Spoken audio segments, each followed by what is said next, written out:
People have been trying to figure out volcanoes forever.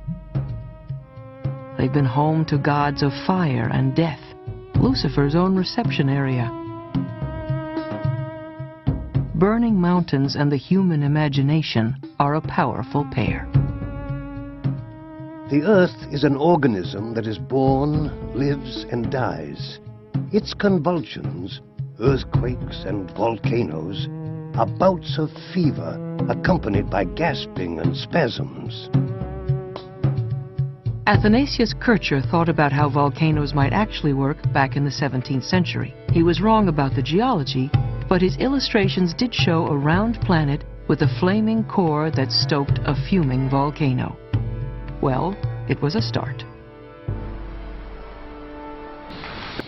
To get a sense of what's going on, imagine the Earth reduced to the size of an egg, a round, hot egg.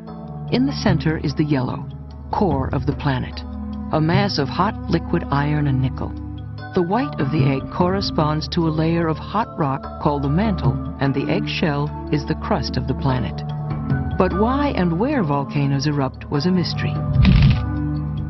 Then, we discovered its cracks.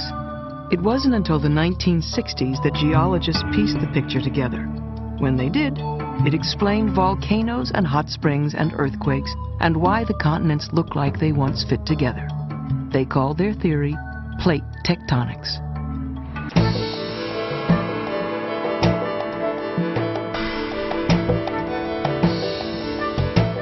Plate tectonics theory says the Earth's surface is a jigsaw of plates that drift fast and slow and in all directions, floating on a hot layer of rock. The pieces of the puzzle are big, 30 to 90 miles thick, 6,000 miles wide. Where plates grind against each other, the Earth rocks and rolls. Scientists call it a transform fault when the plates are locked against each other, like the San Andreas Fault. They call it subduction when one plate moves under another. That's what led to Mount St. Helens and Mount Pinatubo. Then there are places where the plates separate, creating great ocean valleys. The East Pacific Rift is an example of that.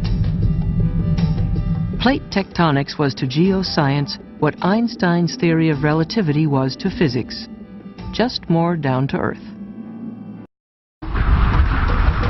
Scientists think magma originates in the Earth's upper mantle and rises slowly to the holding pen in the volcano called the magma chamber. This is the volcano's heart. When pressure builds up, something's got to give, and the heat escapes. So the Earth is pretty hot. Why? The favorite theory is that the planets formed out of a great dust storm some 4.5 billion years ago. Heat was generated as those particles crashed together. It's still hot because the Earth's outer shell is a good insulator. Additional heat is produced by radioactivity from atoms of uranium, thorium, and potassium-40. That heat has to go somewhere, which is where Kilauea and other volcanoes come in. Pahoehoe is Hawaii's most common lava. When it's 8 times hotter than boiling water, it flows like warm honey.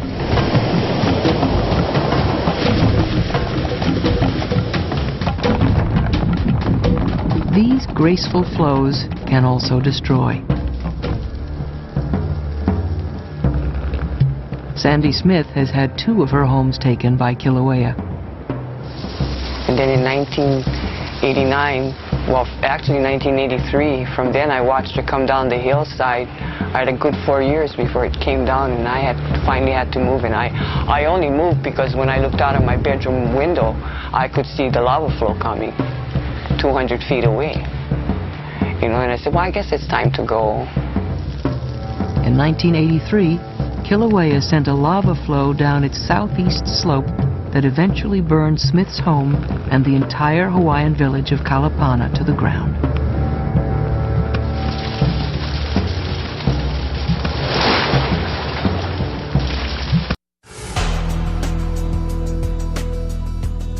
Scientists believe that 80% of the volcanic eruptions on Earth take place in the ocean.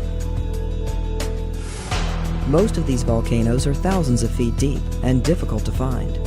But in May of 2009, scientists captured the deepest ocean eruption ever found. Nearly 4,000 feet below the surface of the Pacific Ocean, in an area between Samoa, Fiji, and Tonga, the West Mata volcano was discovered. The explosions of molten rock were spectacular. This volcano was producing bonanite lavas, believed to be among the hottest erupting on Earth. Scientists also witnessed molten lava flowing across the deep ocean sea floor and spotted shrimp living near the volcano's most active areas. This research allows us to closely examine how ocean islands and undersea volcanoes are born. It may also shed light on how heat and matter transfer from the interior of the Earth to the surface, and how life adapts to some of the harshest conditions on our planet. Finding West Mata was a huge break for scientists, and for those interested in seeing what takes place in the deepest depths of our ocean.